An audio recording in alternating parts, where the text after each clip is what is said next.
Sekolahnya di mana? Karena online, jadi saya belajarnya di rumah dan di les.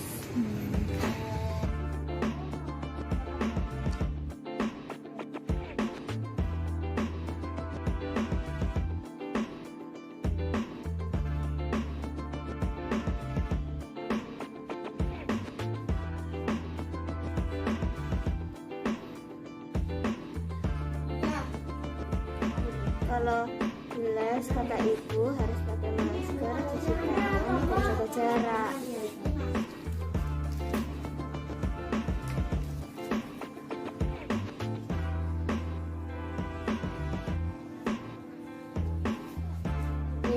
Oke. Terus yang kedua, Kumpulan. sama dengan beneran dong, ada apa?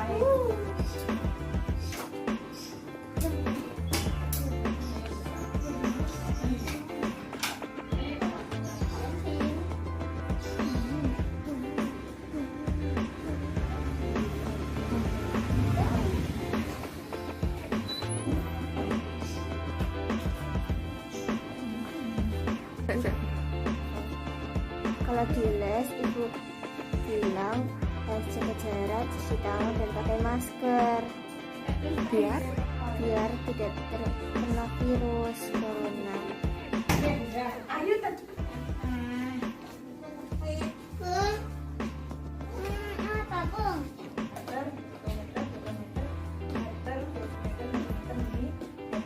ketika nanti turun tangga maka dibagikan dengan 10. Lalu ketika naik tangga maka dibagikan 10.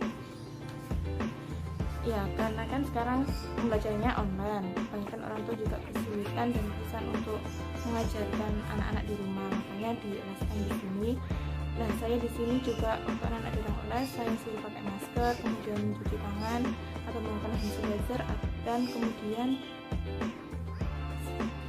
pakai masker, menjaga jarak juga. Jadi duduknya tidak dempet-dempet.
Nyatanya kita kehilangan momen itu, ya. Momen itu kenapa?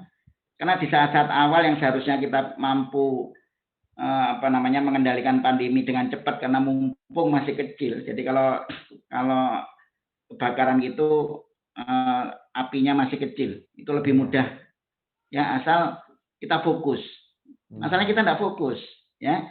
Sebetulnya pada 4 bulan pertama itu ya yang Mas Ibnu sebut ya, ada PSBB jilid 1, 2, kemudian diikuti dengan PSBB transisi kan begitu ya. Benar, Pak. Itu kalau dimanfaatkan.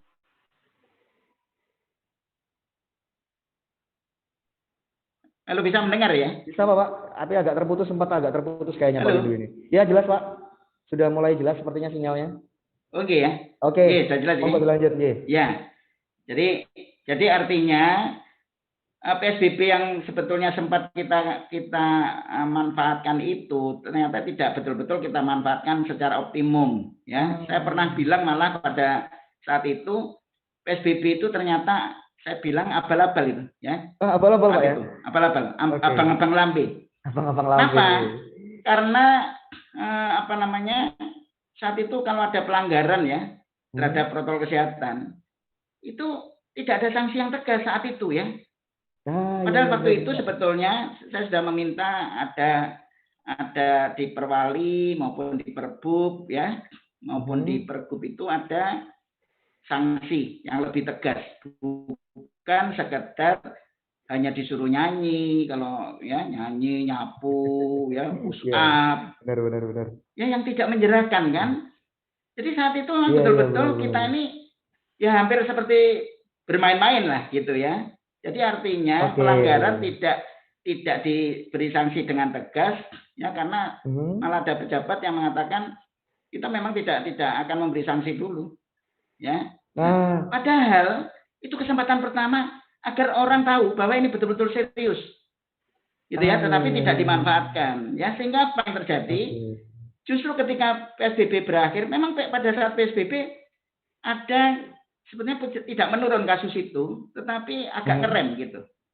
Kan menarik itu, Tetapi justru kemudian ketika PSBB dari waktu-waktu kan kita evaluasi ya, jadi setiap 2 mingguan kita evaluasi, ya kan? Ya. Sampai pada PSBB karena memang tadi tidak saya sebut tadi abal-abal tadi, abang-abang lambe tadi, ya. Betul-betul tidak, artinya gini, tidak sampai melandaikan kasus. Apalagi menurunkan kasus, Pak ya. Ya, apalagi menurunkan. Ngerem sedikit iya, gitu ya.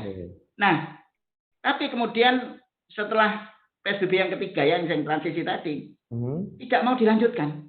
Padahal saya menunjukkan, ya pada saat itu saya sempat presentasi, menunjukkan bahwa kasus belum berhasil kita kendalikan gitu. Masih naik waktu itu. Berhenti. Aduh, ya sudah. Memang Prof. Windu, PSBB transisi waktu itu berhentinya karena bukankah waktu itu ada libur panjang atau apa? Masa mudik bukan ya Pak Windu ya? Ya memang saat itu, jadi gini, PSBB yang ketiga itu di saat itu ada di dalamnya ada masa lebarannya. Ada masa lebaran ya. Nah, jadi setelah itu ya kemudian tidak dilanjutkan kan, padahal kasus-kasus itu menaik. Apalagi setelah masa lebaran kan orang tetap mudik loh itu waktu itu. Tetap Pak. Ya, meskipun tidak setinggi semasif di tahun sebelumnya, tetapi orang tetap mudik. Belum lagi yang dari arah Jabodetabek itu turun ke ini, karena waktu itu masih tetap orang bisa mudik gitu. Masih muda Pak ya? Masih mudik gitu. Iya benar. Malah waktu itu ada soal pulang kampung dan mudik di pertentangan istilahnya itu, padahal ya sama-sama pergi ke daerah gitu. Iya. Nah, jadi kita juga daerah ini jangan orang-orang dari arah barat itu, ya, yang datang itu ratusan ribu tetap datang ke sini. Nah, itu yang membawa virus itu dan juga virus yang dari sini dibawa pulang mereka juga gitu. Nah, jadi artinya memang ya berarti PSBB kita ini abal-abal ya. Tidak ada pembatasan pergerakan yang sungguh-sungguh ya. Karena kita juga memang ya sampai hari ini juga alergi terhadap kata-kata lockdown itu alergi banget gitu ya. Sehingga pembatasan bisa dengar ya? Jadi artinya Pak, pembatasan mobilitas itu bisa dengar, Pak. Pembatasan mobilitas tidak dilakukan dengan serius gitu. Nah itu yang saya lihat dari apa yang pernah kita lakukan di PSBB. Jadi PSBB itu sebenarnya menurut saya tidak punya efek yang tidak, artinya tidak efektif lah ya, karena tidak berhasil melandaikan kasus gitu. Kenapa ya tadi ya? Berarti memang ketika serba tanggung gitu, serba tanggung. Serba tanggung, siap. Berarti Pak Windu, berarti PSBB itu ketika di masa golden period harusnya lockdown total. Oh iya, maksudnya ya mungkin tidak harus lockdown total ya, karena ada yang sifatnya esensial masih bisa oke lah jalan. Ya, tetapi seharusnya harus lebih serius dari itu gitu. Ya, dan terutama pelanggaran betul-betul harus diberi sanksi yang menjerakan. Yang saat itu sama sekali tidak dilakukan karena regulasinya aja nggak ada gitu. Regulasinya ya cuma sanksi-sanksi biasa, tidak ada denda dan sebagainya. Indonesia Raya nyapu gitu Pak. Gitu ya. Hanya begitu. Iya siap. Nah itu, sekarang saya beralih ke Pak Surokim nih. Ke Pak Rokim nih, Pak Rokim. Ketika di awal-awal perbedaannya adalah kalau dari kebijakan Pak Windu bilang itu abang-abang lambe. Sebenarnya dari sisi komunitas waktu itu juga ramai kan Pak Rokim ya. Ada banyak sekali statement-statement di media sosial oleh pemerintah yang jadi pro kontra. Kalau Pak Rokim melihat ketika di masa itu sampai dengan PSBB transisi, komunikasi publik pemerintah terkait penanganan pandemi seperti apa Pak Rokim? Ya semua orang mengakui bahwa komunikasi publik kita di awal-awal pandemi itu masuk kategori buruk ya. Karena bisa jadi memang kita tidak punya pengalaman sebelumnya menghadapi situasi ini. Lalu yang kedua memang ada terkesan kita meremehkan kan ya. Beberapa pernyataan elit yang kita baca. Halo? Halo? Ya Pak Rokim. Ya sekarang sudah jelas Pak Rokim. Suaranya dengar ya? Ya. Jelas Pak Rokim. Monggo. Jadi ada pernyataan meremehkan sebenarnya itu kan tidak menunjukkan readiness ya, kesiapsiagaan gitu. Dan kemudian di samping itu ya memang tadi itu kita semuanya ini kan merasa bahwa sedang berhadapan dengan sesuatu yang tidak terlihat dan banyak juga yang meremehkan bahwa ini sesuatu yang tidak real gitu. Jadi kadang-kadang itu yang kemudian sampai sekarang kita rasakan di masyarakat. Jadi berkaitan dengan persoalan komunikasi itu memang ini harus menjadi pelajaran bersama ya untuk semua kita, terutama aparat pemerintah, bahwa situasi yang kompleks, situasi yang tidak menentu itu semestinya harus selalu dihadapi dengan cara yang serius dan sungguh-sungguh. Dan kesungguh-sungguhan itu yang kemudian menentukan arah pergerakan dan responsi kita. Faktanya ada banyak negara yang kemudian bisa berhasil dan ada negara juga yang banyak yang gagal. Nah, tentu kita ingin belajar dari negara-negara yang berhasil dalam konteks penanganan itu. Dan ketika melihat bahwa apa yang dihadapi, ya Mas? Ya, Pak Rokim, ketika PSBB itu komunikasi pemerintah terkait penggunaan singkatan-singkatan menurut Pak Rokim seperti apa? Bahkan ketika itu Pak Windu tadi sempat membahas ada pertentangan soal mudik dan pulang kampung lah. Ini ranahnya Pak Rokim sekali nih soal dari perspektif komunikasi. Seperti apa Pak Rokim? Ya, persoalannya kan sebenarnya bukan persoalan istilah ya. Tapi kan persoalan menghambat mobilisasi orang. Sebagaimana tadi disampaikan oleh Pak Windu tadi ya. Jadi memang pergerakan dari lokasi satu ke lokasi yang lain itu memungkinkan orang untuk membawa carrier-nya itu ke bawah gitu ya. Sehingga cara satu-satunya ya membatasi itu.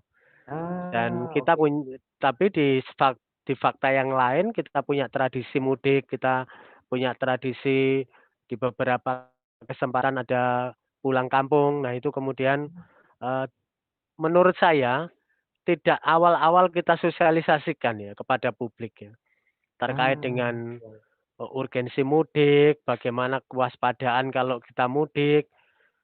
Kalau seandainya sosialisasi bahwa kita harus menyelamatkan orang di kampung, keberadaan kita pulang itu masyarakatnya atau madorotnya lebih banyak atau daripada masyarakatnya, itu kan tidak ada penjelasan hal-hal seperti itu waktu itu. Iya. Sehingga tadi sebagaimana dikatakan Pak Windu tadi, ya memang ratusan ribu, kendati sudah ada kebijakan istilah-istilah macam-macam tadi, faktanya orang pulang pakai kendaraan pribadi dan kendaraan sewa itu masih banyak. Masih banyak Pak ya. Itu yang membuat kemudian pemerintah daerah pun tidak mampu menghambat gitu. Bahkan sekelas Surabaya saja di awal bulan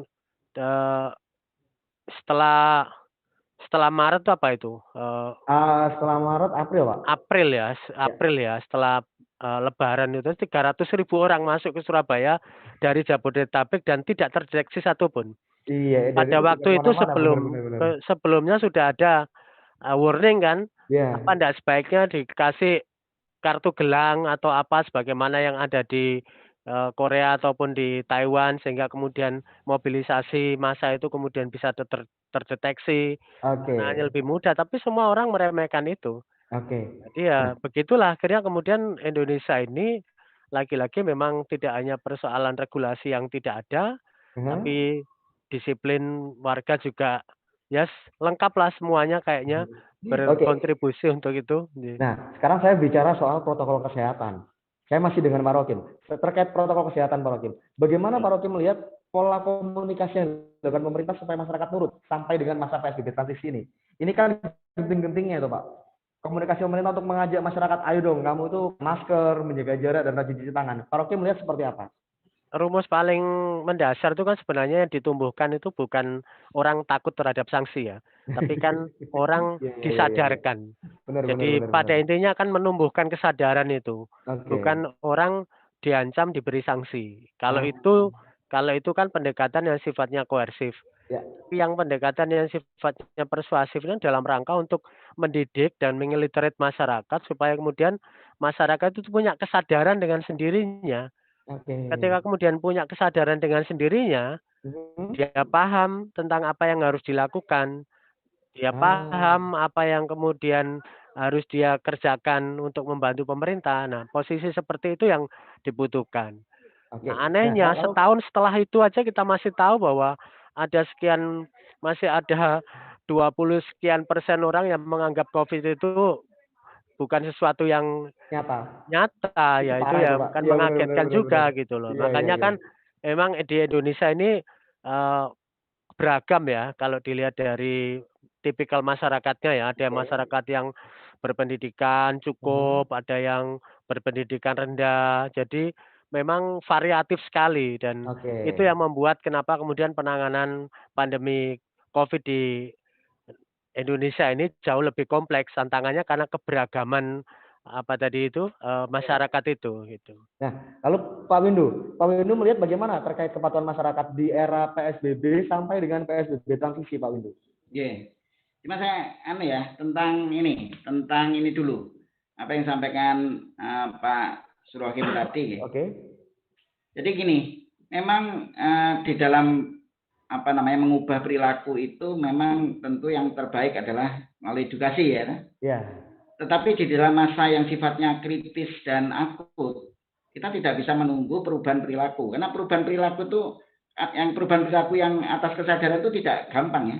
Tidak bisa sakit saya memberi tahu sekarang, mengajari, mengedukasi dan menyampaikan apa-apa yang sifatnya komunikasi risiko lah ya. Supaya mereka tumbuh persepsi risiko yang baik, itu belum tentu berhasil dalam jangka yang pendek. Gitu ya.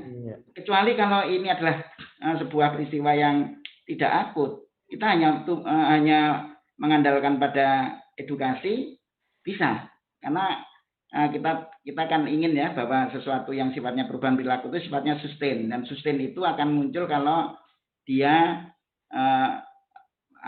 sampai terinternalisasi di dalam dirinya ya melalui edukasi. Tetapi dalam situasi yang akut di mana kita berkejaran dengan virus, maka selalu tidak harus didampingi dengan law enforcement, nggak bisa tidak. Karena kalau tidak terlambat kita. Sebelum mereka sadar dan mengubah perilakunya, virusnya sudah kadung kemana-mana gitu. Jadi artinya tetap law enforcement. Ya. Nah, jadi artinya edukasi didampingi keteladanan dan plus law enforcement, gitu ya. Itu yang harus. Nah, jadi tentang kepatuhan tadi, ya memang dari waktu ke waktu makin. Jadi dulu sempat ya agak lumayan lah. Misalnya yang pakai masker sudah bisa sampai 70-an% lah, meskipun belum sebagus ya. Kecuali kalau di kota-kota di kalangan para elit ya. Misalnya kalau kita lihat di mall mungkin bagus ya. Tapi sekarang kita lihat di pasar ya, kemudian di perkampungan Bahkan di daerah-daerah yang di luar Surabaya kita lihat ya bagaimana kondisi mereka di dalam hal kepatuhan ini. Oke. Ya, sangat jelek. Dan itu sekarang meskipun di awal-awal Pak ya, di awal-awal. Oh iya, itu awal tuh gitu karena tadi yang seperti disampaikan Pak Surhakim, banyak orang yang memang tidak percaya dengan COVID karena memang tidak terlihat. Iya. Begitu ya. Tidak terlihat. Benar. Jadi mereka nggak percaya, apalagi ada banyak hoax dan macam-macam ya yang menambah ketidakpercayaan itu gitu ya. Nah, sekarang makin jelek itu pada hari-hari ini yang masih disiplin di dalam menjaga jarak aman ya. 1,5 meter itu sudah tinggal 34%. 34%. Yang 66% itu ya sama sekali sudah tidak mau jaga jarak, sudah mau bergerombol, mau apa terserah dah. Ya, yang masih disiplin di dalam menggunakan masker dengan baik itu tidak sampai 55% hari ini. Itu menggunakan masker dengan baik juga tidak sampai 55%. Tidak sampai 55%. Jadi ini kan bom waktu semua kan karena mereka dengan ketidakpatuhan itu kan terjadi penularan kan? Ya. Nah, jadi artinya risiko penularan tinggi. Nah, karena itu memang tugas semua ini ya kita semua lah ya termasuk media seperti Anda ini SPO TV ya dan semuanya ya itu betul-betul harus bisa mengembalikan kepatuhan itu. Dan harus lebih tinggi dari sebelumnya. Yang sebelumnya tidak bagus-bagus amat. Nah, itu gimana Pak? Progres yang Pak Windu catat ketika mulai dari PSBB lalu PSBB transisi sampai hari ini itu seperti apa Pak? Ya naik turun terus gitu. Naik turun Pak ya? Jadi artinya memang apalagi setelah ya menjelang akhir tahun itu ada monitoring dari Satgas Nasional juga ya. Ya hampir sama temuannya.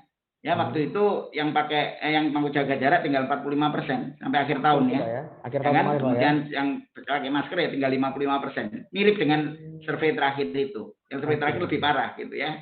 Nah, jadi artinya gini, makin lama pandemi ini tidak terkendali, orang makin lelah gitu ya. Ya yang kita sebut sebagai kelelahan pandemik ya. Pandemik fatigue Pak ya. Ya, jadi memang itu yang terjadi. Tetapi tentu kita para akademisi seperti saya Pak Surhakim, ya media seperti Mas Ibnu, Satgas terutama pemerintah daerah, pemerintah pusat, tentu tidak boleh lelah ya, tidak boleh lelah seperti masyarakat yang lelah. Iya benar sekali Pak. Jadi harus tetap ya dengan menggunakan fungsi kontrolnya ya karena pemegang kendali di masa ini kan sekarang ini kan status darurat Kesmas ini kan belum dicabut oleh pemerintah kan, belum, karena memang makin belum terkendali. Jadi semuanya tetap dipegang oleh pemerintah kendali itu. Pemerintah punya tangan ya yang harus bisa mengendalikan ini semua termasuk kepatuhan di masyarakat. Siap. Nah, Pak Windu kan sudah menjabarkan tadi ketika tingkat kepatuhan masyarakat untuk memakai masker semakin menurun. Saya penasaran dengan potret nyata di luar Surabaya. Mungkin nanti Pak Rokim bisa menjelaskan bagaimana potret nyata di Madura. Tapi jangan dijawab sekarang Pak Rokim. Sobat Berita Jatim, jangan kemana-mana, tetap di Demi Masyarakat Spesial Satgas COVID-19. Protokol kesehatan bukan hanya disosialisasikan di ruang terbuka saja, tapi di tempat hangout pun juga perlu disosialisasikan. Salah satunya di Athletic Cafe, tepatnya di Surabaya Selatan.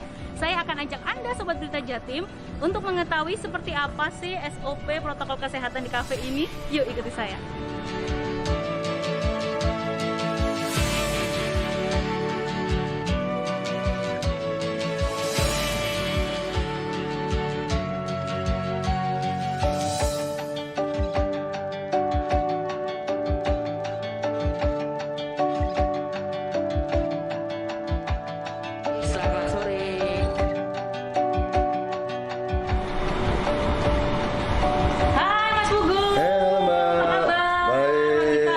social distancing ya Mas. Siap, iya.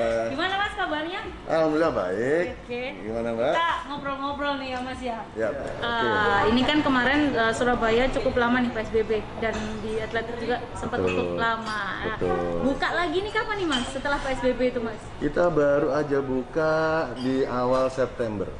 Jadi Agustus kemarin kita masih di akhir, itu trial selama 5 hari. Baru September kita beranikan buka.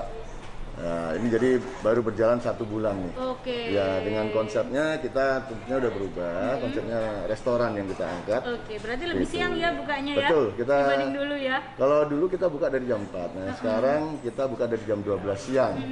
Itu menyasar, marketnya adalah orang untuk makan siang. Oke, sama Gitu. makan malam ya bisa ya? Sama makan malam. Oke. Terus untuk protokol kesehatannya sendiri di Atletik gimana nih Mas? Ya, jadi kalau ngomong protokol, kita juga mengikuti aturan yang berlaku. Oke. Jadi dari kapasitas kita kan 150 seat capacity. Iya. Nah, kita batasi 50%-nya aja. Oh, Gitu. berarti tinggal 70-an lah ya Mas? Tinggal ya? 75%, Tamu ya? 75 packs. Packs ya. Dimana itu kita bagi, di dalam itu ada 40 packs yang kita batasi di sini, kemudian sisanya di luar. Untuk perlengkapan sendiri nih Mas, di Atletik sendiri itu disiapkan nggak sih kayak hand sanitizer, terus untuk tempat cuci tangan, Ya. kayak gitu sih Mas? Oke, pastinya ya. Jadi karena kita sendiri berdiri di Surabaya Town Square, dari kita ada kerjasama dengan pihak Surabaya Town Square. Dari awal tamu datang, mereka di lobi itu udah diwajibkan untuk cuci tangan. Kemudian ada di tes pakai pengukur suhu. Kemudian kalau sudah mencapai di Atletik, dari tim kita juga mewajibkan untuk mereka memberikan hand sanitizer. Seperti itu. Dari kemudian ditanyakan untuk wajib maskernya, itu pasti. Pernah ada tamu yang bandel nggak Mas? Selama 1 bulan ini buka. Kebetulan kita tidak ada, tapi untuk mengantisipasi tamu yang tidak membawa, kita dari pihak Atletik juga menyediakan. Jadi kita menyediakan masker seperti ini untuk memberikan secara cuma-cuma. Wah, ternyata Gitu. cukup ketat nih protokol kesehatan yang ada di kafe ini nih. Berarti kalian tetap bisa nongkrong di tempat ini meskipun ya jam nongkrongnya dibatasi nggak kayak dulu. Berarti Betul. meskipun kita keluar rumah, pesan ibu sangat berarti buat kita. Jadi meskipun kita keluar rumah bisa nongkrong, tapi kita harus tetap ingat protokol kesehatan. Iya. Ya. Mas Bogo, tapi saya habis ini boleh nggak cicipin menu-menu yang ada di sini? Boleh pastinya, Oke. pastinya. Karena kan konsep kita kan juga udah restoran ya, dari jam 12 sampai jam 9 kita operasional kita. Saya tunggu ya Mas. Pastinya, ya mari.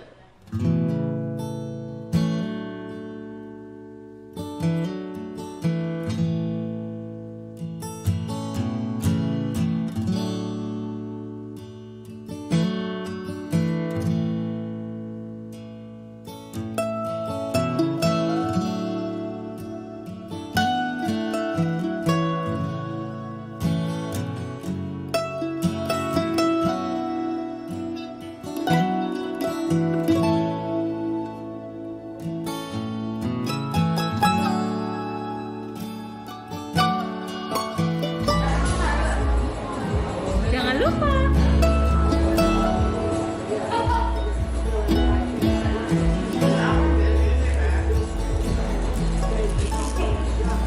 kalau kuliner di sini tuh benar-benar standar protokol kesehatan. Tempat ada disediakan pisau makan dan juga garpunya ditaruh di plastik sama tisunya juga. Dan ini adalah salah satu menu andalan di Atletik. Kita akan coba.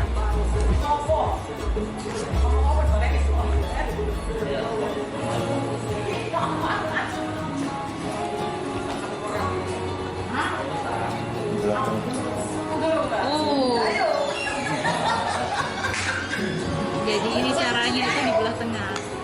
Perpaduan beef, di dalamnya ada sayurannya, wow. Dan sausnya yang ada di sini tuh keju kayaknya keju sih, tapi belum saya cicipin. Kita coba.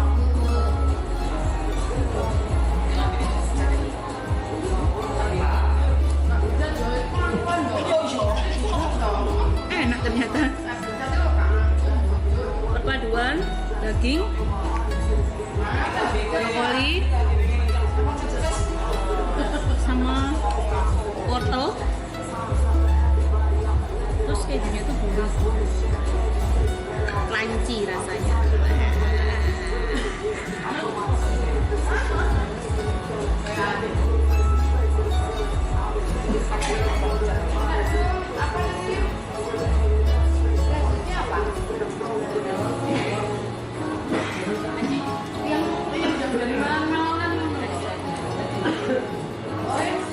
Diimbangi sama french fry.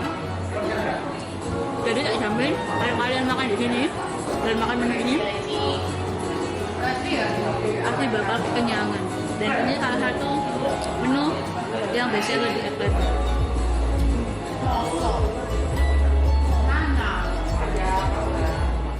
Kalau kalian nggak pengen makan berat atau nggak pengen makan nasi, kalian bisa coba menu ini, namanya grill pupusa beef. Apa itu? Yaitu perpaduan daging yang di dalamnya ada sayur. Sayurnya macam-macam. Nih ada brokoli, wortel yang dipadu sama potatoes. Jangan lupa kalian tetap bisa berkuliner dan juga tetap terapkan protokol kesehatan. Semangat melawan COVID!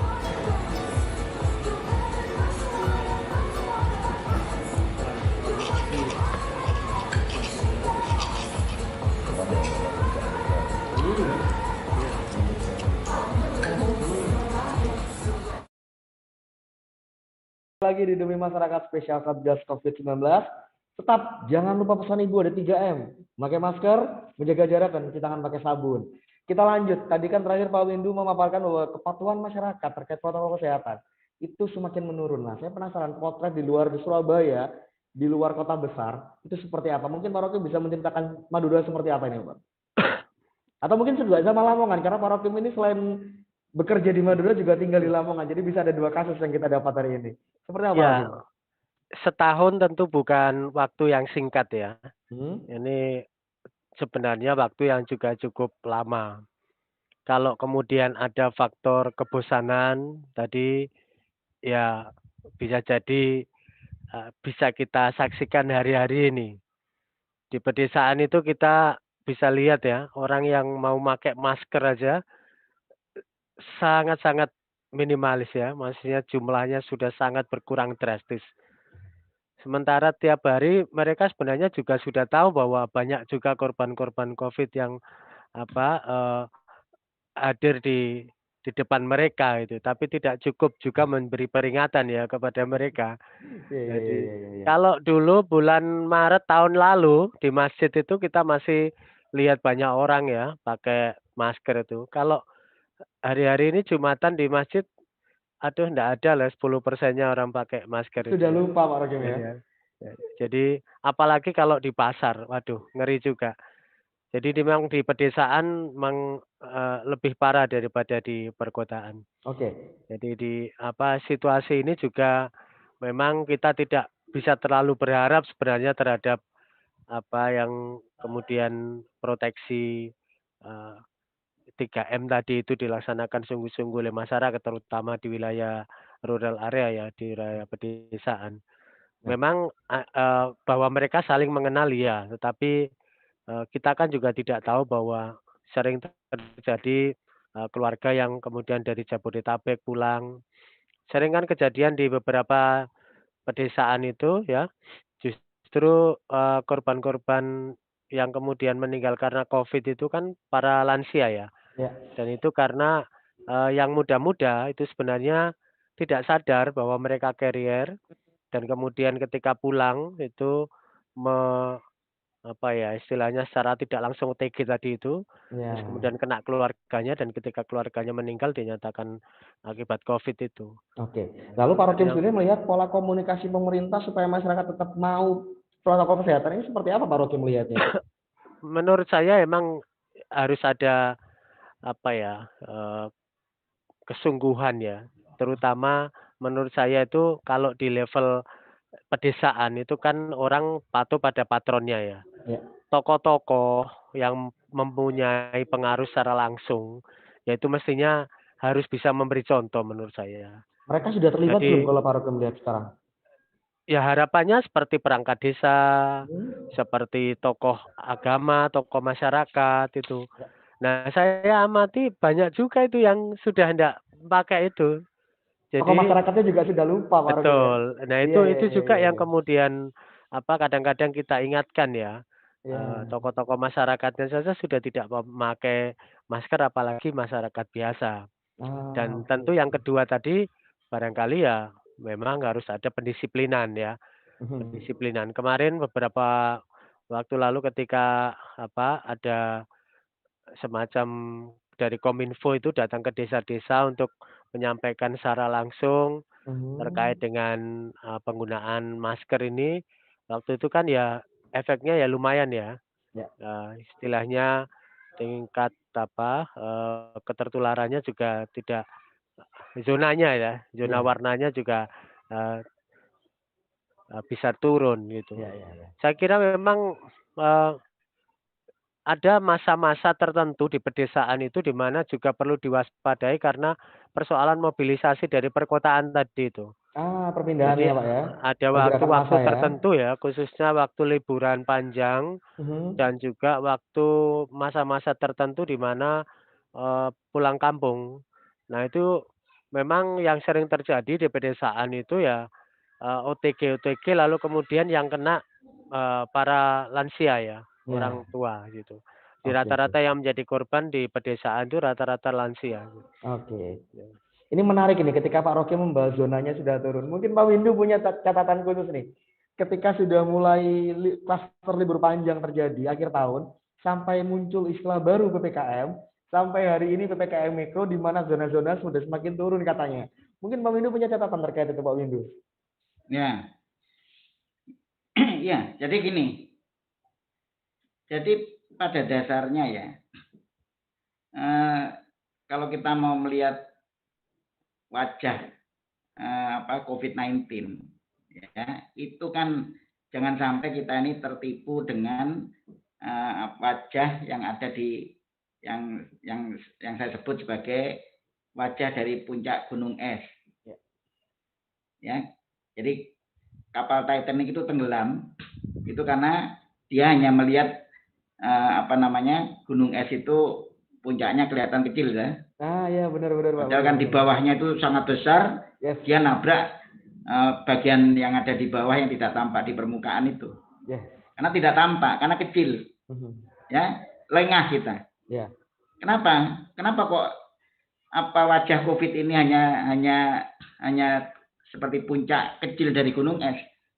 Karena sebetulnya apa yang kita lakukan di dalam pendeteksian kasus ini sangat lemah.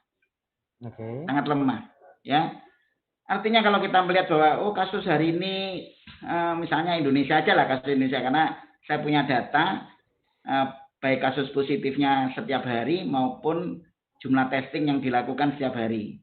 Ya, jadi kalau hari-hari ini dalam seminggu ini sampai ada narasi di banyak media ya dari para entah itu pejabat, para orang penting mengatakan ini Indonesia ini ada penurunan kasus, ini mulai terkendali.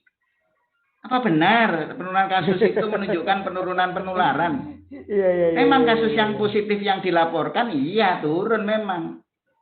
Tapi dampingkan dengan jumlah testingnya. Testing kita makin merosot dalam seminggu terakhir ini makin merosot. Nasional Pak ya? Ya, 1 Maret kemarin itu justru paling rendah dalam 4 bulan terakhir gitu. Ya, setelah 1 November. Ya, dan rendahnya bukan main rendahnya, yaitu kurang dari separuh dari batas minimum WHO ya yang seharusnya kita 39.000 Indonesia nih ya. Ya hanya yang dilakukan pada hari itu hanya 18.000 sekian. Kurang dari separuh dari minimum. Padahal minimum itu juga bukan yang ideal ya. Minimum pun bahkan belum ideal. Kita nggak bisa mencapai itu dan merosot gitu. Oke. Ya kan? Jadi artinya apa? Bahwa penurunan kasus itu bukan karena penurunan penularan, tapi karena kita tidak mengetes dengan baik. Kalau kita mau jadi juara dunia, ya itu nggak usah tes lah. Kita 0 kasus lah gitu. Tanpa Kan tracing kalau dan nggak testing dites Pak ya ya. 0 kasus. Iya benar. Jadi benar, kalau benar. kita mau melihat apa betul zona kita makin membaik ya mungkin pertama oke lah. Ya harus diapresiasi bahwa misalnya Jatim bagus. Ya, Jatim aja dari kasus positifnya ya itu sudah tampak bahwa ada penurunan lah. Yang dilaporkan loh ya. Yang dilaporkan Pak. Dilaporkan ya. Iya, Jadi iya. apa namanya? Kasus puncak kedua ya, puncak pertama kan 29 Desember, 29 Agustus ya puncak pertama itu. Ya puncak keduanya pertengahan Januari. Oke. Sekarang turun. Masalahnya adalah apa betul turun? Nah ya, jadi nggak apa-apa. Kita tentu senang dengan gambaran itu, ya. Kemudian daerah merah tidak ada lagi, tentu senang kita. Ya. Tapi tentu semua itu baru betul-betul tidak semu, betul-betul mencerminkan realitas apabila data di baliknya itu betul-betul valid. Nah, valid itu apa? Kecukupan di dalam testingnya bagaimana? Jangan sampai seperti gunung es tadi, kelihatan kecil. Tapi padahal gede di bawah. Bawahnya kita penularan banyak terjadi di bawah. Iya. Yang terus menjadi bom waktu gitu. Nah, jadi itu yang harus kita lihat ya. Jadi dalam surveillance epidemiologi itu data itu nomor 1. Bagaimana validitasnya? Bisa dipercaya atau tidak? Terbuka atau tidak juga? Jangan sampai ada tes yang dilakukan, ketemu yang positif, ternyata hasil tes itu tidak dilaporkan. Juga ada. Oh, ada Pak ya? Kita harus jujur mengatakan bahwa di daerah-daerah, saya tidak usah mengatakan daerah-daerah mana gitu. Ya. Ada yang tidak melaporkan kasus itu tepat waktu. Ya, ada yang sama sekali tidak dilaporkan. Ada yang dilaporkan tapi dicicil. Jadi misalnya suatu hari tiba-tiba banyak kasus gitu ya. Iya. Kita takut nanti itu adalah rapot daerah. Nanti dinilai oleh pusat. Wah, ini daerah ini jelek nih. Tiba-tiba ada ledakan kasus. Tidak dilaporkan pada hari itu, tapi dicicil. Misalnya ada 100 dicicil 10 hari. 10. Sehingga kelihatan tidak ada peningkatan kasus yang padahal itu penting di dalam penanganan. Gambaran itu penting di dalam epidemiologi itu, kita tidak boleh keliru. Kita terkecoh oleh data yang dilaporkan. Karena data yang dilaporkan harus kita cek validitasnya dulu. Nah, itu yang penting. Nah, sekarang para pimpinan daerah yang baru tentu harus lihat itu. Nah, apakah di daerah kita ini, apa yang kita lihat, apakah warna zona ini yang seperti ini, itu memang sesuai dengan realitas atau tidak? Itu harus dengan jujur dilihat. Nah, kalau jangan sampai kita ini hanya overclaim ya, overclaim. Tujuannya untuk supaya kita ini mendapatkan penghargaan, ya, tetapi sebetulnya itu semu. Nah, gitu, itu jangan sampai terjadi ya. Tapi ya tentu kalau memang itu benar, nah tentu harus kita apresiasi. Nah, gitu ya. Jadi, tapi selalu cek ya. Kalau apalagi saya ini sehari-hari urusannya data itu. Selalu saya cek lagi. Kalau saya terima data, kalau saya cek ulang, ini benar apa ora data ini? Yang validitasnya itu, ya.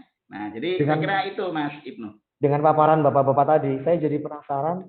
Lalu saran apa yang dipunya oleh Pak Windu dan Pak Rokim kepada para kepala daerah baru yang barusan dilantik ini? Tapi jangan dipaparkan dulu Bapak-bapak. Sobat Berita Jatim jangan kemana-mana, tetap di Demi Masyarakat Spesial Satgas COVID-19.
kita benar-benar concern tentang terkait protokol kesehatan. Jadi mulai dari pintu masuk kita udah ada alat yang secara otomatis itu sudah bisa untuk mendeteksi suhu tubuh, kemudian ada sanitizer juga yang begitu masuk kita sudah untuk penyajian makanan kita sudah dilengkapi dengan UV light, yaitu sinar ultraviolet yang untuk mensterilkan kuman-kuman. Nah, itu tadi penyajian kita juga dalam keadaan tertutup, jadi tamu tidak perlu khawatir makanannya terkontaminasi oleh kuman-kuman.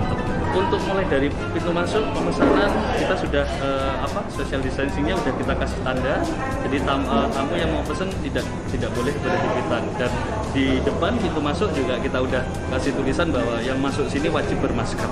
Jadi ini supaya benar-benar tidak terjadi kontaminasi yang ditakutin, yaitu air liur meskipun sudah bermasker tapi tetap secara protokoler kita perketat supaya tidak terjadi dari air liur yang keluar dari meja atau dari mana.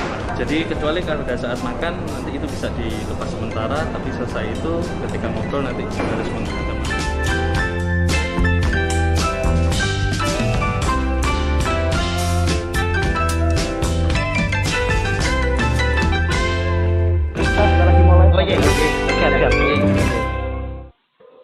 Oke, Sobat Bekerja Tim, kembali lagi di Demi Masyarakat Spesial Satgas COVID-19. Tetap jangan lupa pesan ibu ada 3M, memakai masker, menjaga jarak, dan mencuci tangan pakai sabun. Nah, dengan paparan bapak-bapak tadi, bahwa kondisi ini sudah mulai semakin gawat, bahkan kepatuhan masyarakat terkait protokol kesehatan juga semakin anjlok. Lantas, saran apa untuk bagi para kepala daerah yang baru saja dilantik untuk bisa mengatasi pandemi di wilayahnya? Mungkin saya dari Pak Windu dulu, sebagai epidemiolog, harus apa Pak para kepala daerah ini Pak? Jadi gini, kan prinsipnya, prinsip dari penanganan pandemi itu kan ya trisula ya, saya ngomongnya trisula. Itu yang paling penting pencegahan, hulu. Di hulu itu yang pertama testing dan tracing harus dimasifkan, harus itu. Oke. Dan kita harus memanfaatkan keputusan Menteri Kesehatan yang baru, yaitu bisa menggunakan antigen tes. RDT antigen untuk melakukan diagnostik asal sesuai dengan ada flowchart-nya. Oke. Karena itu jauh lebih murah daripada menggunakan PCR. Kebanyakan daerah itu kehabisan antigen dan tidak mampu membeli antigen dari PCR maka gunakan antigen tes yang jauh lebih murah 1/6 sampai 1/7 kali lebih murah Itu testing dan tracing harus masif dan harus terbuka pada data. Jangan lagi seperti di masa lalu yang kemarin itu ada yang nyicil, ada yang tidak melaporkan, yang dilaporkan hanya 1/4 dari yang sesungguhnya dan seterusnya. Itu jangan lagi. Kita harus apa adanya. Jadi dan itu sehingga kita kalau data itu benar, informasi menjadi benar, maka pengambilan keputusan dalam kebijakan itu menjadi benar juga. 3M harus betul-betul dilakukan. 100%. Kemudian munculnya varian baru misalnya. Pak Windu hilang dari layar Pak Windu. Oh hilang nggih? Iya hilang dari layar. Aduh. Oke, sebentar. Kita ke Pak Rokim dulu kalau begitu. Sudah muncul kembali. Oke Pak Windu, monggo. Jadi untuk varian baru ada kemungkinan masuk tapi kita kan tidak tahu karena kita belum melakukan surveillance genomik di semua daerah Dan kesempatan di Surabaya ini kita punya laboratorium research yaitu di UNER atau mungkin di UBI Universitas Brawijaya. Bisa melakukan surveillance genomik. Itu lakukan. Kalau perlu didanai oleh daerah. Gubernur misalnya Karena tidak mungkin kalau tidak ada anggaran kemudian kita melakukan nggak bisa. Jadi harus ada anggarannya atau kalau bisa dimintakan dari pusat. Kemudian untuk vaksinasi vaksinasi ini tentu harus melalui prioritas yang benar seperti saat ini yang di gelombang kedua ini ada sesuatu yang tidak tepat. Tapi ini bukan kesalahan daerah, ini adalah apa yang diputuskan oleh pusat, yaitu untuk lansia hanya dilakukan di ibu kota provinsi dulu. Nah ini yang tidak benar, harusnya di semua ibu kota kabupaten kota atau bahkan di semua daerah itu semua lansia harus menjadi prioritas utama untuk divaksinasi. pelayan publik itu berikutnya. Sekarang tidak, malah kebalik. Kebalik, Pak. Benar. Ya, yang dilakukan dulu di semua kabupaten kota adalah pelayan publik, yang lansia hanya di ibu kota provinsi. Nah, itu yang menjadi keliru karena tujuan dari vaksinasi itu adalah untuk mencegah kematian, penularan dan kematian. Dan kematian tertinggi itu pada lansia dan dan yang mereka punya komorbid. Nah, jadi harus lansia menjadi utama supaya apa? Angka kematian di Jawa Timur turun, karena di Jawa Timur itu angka kematiannya tertinggi di semua provinsi di Indonesia. Ya, yaitu masih 7% lebih. Padahal angka nasional sudah tinggal 2,7%. Jadi artinya kita harus menurunkan itu dengan cara tadi. Dan itu tentu membalik itu tentu harus ada persetujuan pusat, karena pusat yang menentukan tentang prioritas tadi. Ya. Nah, jadi tentu bukan kesalahan daerah lah ya, tetapi karena daerah mengikuti pusat lah. Pusat ini yang keliru prioritas. Saya kira itu saja, Mas. Nah, dari Pak Rokim seperti apa dari kacamata komunikasi publik yang dilakukan para kepala daerah baru ini harus seperti apa supaya kepatuhan terhadap protokol masyarakat kembali lagi? Ya, dalam budaya masyarakat Timur itu memang masyarakat itu akan anut grubyuk pada pimpinannya ya. Kalau pimpinannya memberi contoh yang benar, maka masyarakat akan berada pada rel yang benar. Jadi jangan sampai hilang suri toladan, ini yang paling penting. Jadi pemimpin di mana-mana, ini mungkin untuk semua pemimpin ya, komunikasi yang baik itu adalah komunikasi dengan tindakan dan suri toladan. Jadi kalau kemudian mereka bisa menjadi role model bagi disiplin 3M ini kepada masyarakat, lalu kemudian para kepala daerah baru itu bisa punya basis data yang kuat sebagaimana tadi sarankan Pak Windu. Saya pikir itu akan jadi terobosan penting ya di dalam tata pemerintahan baru kita, karena gimana-mana yang namanya policy berbasis data itu kan jauh lebih baik daripada tidak berbasis pada data. Dan selama ini yang menjadi pangkal kekisruhan itu memang data ini yang sering tidak valid. Jadi saya kira pemerintah daerah harus belajar dari itu. Kepala-kepala daerah baru terpilih harus bisa melakukan revaluasi terhadap itu semua, bisa melakukan tindakan korektif secara komprehensif sehingga bisa dilakukan hal-hal yang sifatnya lebih masif ya, dengan partisipasi publik tentunya. Dan sekali lagi saya dari perspektif ilmu sosial tentu tidak ada cara yang lebih baik di dalam memberi sosialisasi kepada masyarakat kecuali melalui suri ketauladanan itu.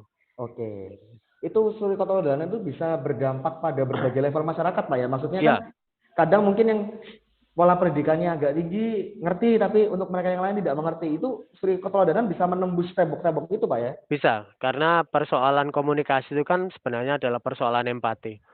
Jadi tidak hanya persoalan caring ya di situ, tapi juga ada persoalan jadi komunikasi yang empatik itu seolah-olah ada engage, yang adalah ada kebersamaan, seolah-olah ada tindakan bersama begitu. Dan itu yang dibutuhkan sehingga tidak sendiri-sendiri. Apa yang kita rasakan saat ini kan perasaan masyarakat itu kadang berjalan sendiri-sendiri. Tidak seias kata, tidak senasib seperjuangan begitu. Nah, kemampuan pimpinan-pimpinan baru itu untuk engagement ya, untuk menjadi satu dengan mereka-mereka itu saya kira penting. Sehingga tindakan-tindakan mereka untuk turun ke lapangan, mengecek kondisi langsung di lapangan itu kadang-kadang jauh lebih bermanfaat daripada sekedar kata-kata. Siap. Terima kasih banyak Pak Windu, Pak Rokim atas waktunya. Sama-sama. Sehat selalu untuk semuanya. Pak Windu, Mas Ibnu. Pak Rokim, sampai ketemu lagi. Sampai ketemu. Salam sehat. Jangan sampai pandemi ini mencapai anniversary yang kedua. Cukup yang pertama saja. Untuk itu tetap jangan lupa pesan Ibu ada 3M, memakai masker, menjaga jarak, dan mencuci tangan pakai sabun. Saya Ibnu Wibowo, sampai jumpa.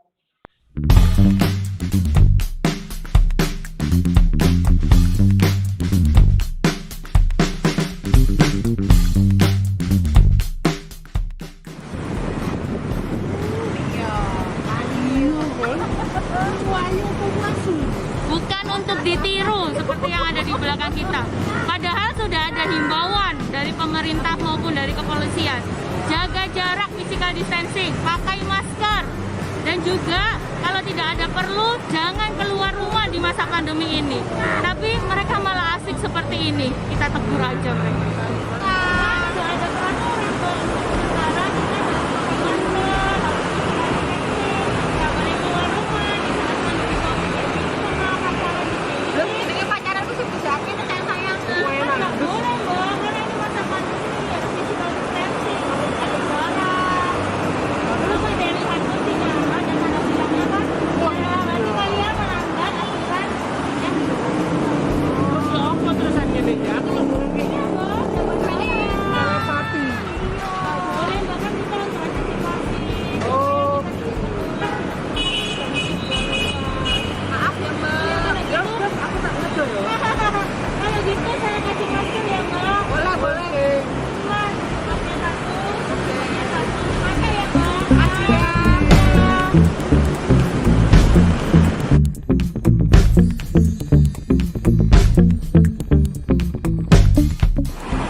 Penasaran kan aku aja mau jalan? Iya. Mantap. Ya. Ayo, suwon ya. Ayo.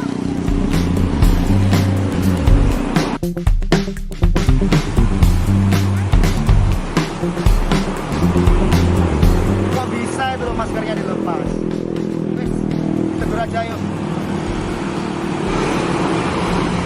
Woi mas, maju. Mundur dikit. Masker mana masker? Masker nggak dipakai masker. Kan kalau masker dipakai lah maskernya. Semua panas Surabaya. Ya ampun. Ini semua apa sakit? Kok saya dipakai maskernya? Bawa masker nggak dipakai ini.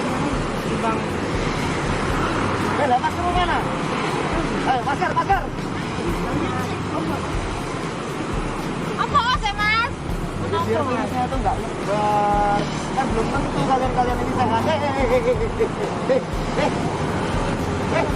Jaga jarak. Malah nyusul.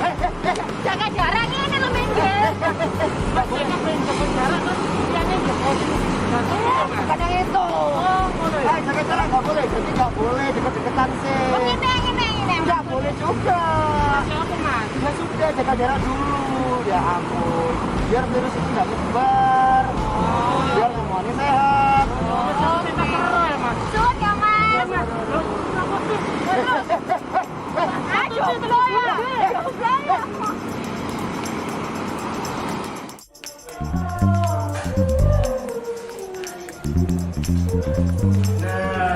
Suwe aku mas, suwe ini. Mas di mana? Mana sih? Masa tuh. Oh iya, yang mau foto banyune ya. Banyune ae. Mas. Suwe ini sampai. Ya ampun, mau makan cuci tangan belum kok malah diterusin. Bosannya sampai lopo. Terus mandar ya. Mari iki lho foto banyune penting teles. Gini. Protokol kesehatannya itu cuci tangan ya pakai sabun atau kok malah diterusin makan. Air panas. Enggak apa ya. Tangan itu pakai sabun atau pakai sanitizer. Wah. Ini tak lepas. Mari. Enggak lama. Terus apa? Ya, sini. Terus apa? Ya ini cuci tangan itu pakai sabun atau pakai sanitizer.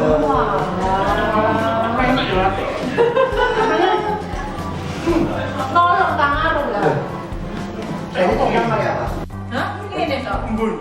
Sampai embun. Nggak dipikir embun bisa ngilangin virus. Ya nggak bisa toh. Terus gini aja mas, kasih ya sanitizer tuh. Oh iya mas, sumpah deh. Jangan lagi cuci tangan Pakai embun. Pakai embun ya, jangan ya. Jangan ya. Oh iya, makasih ya mas ya. Mas ya. Cuma satu mas ya. Masih dikasih. Oh iya, makasih ya mas. Jadi teman-teman, selama pandemi jangan lupa 3 hal penting. Yang pertama, jaga jarak, lalu selalu pakai masker dan rajin cuci tangan. Ayo jaga Surabaya bareng-bareng. Surabaya aman, Surabaya nyaman. Tot tot tot tot tot.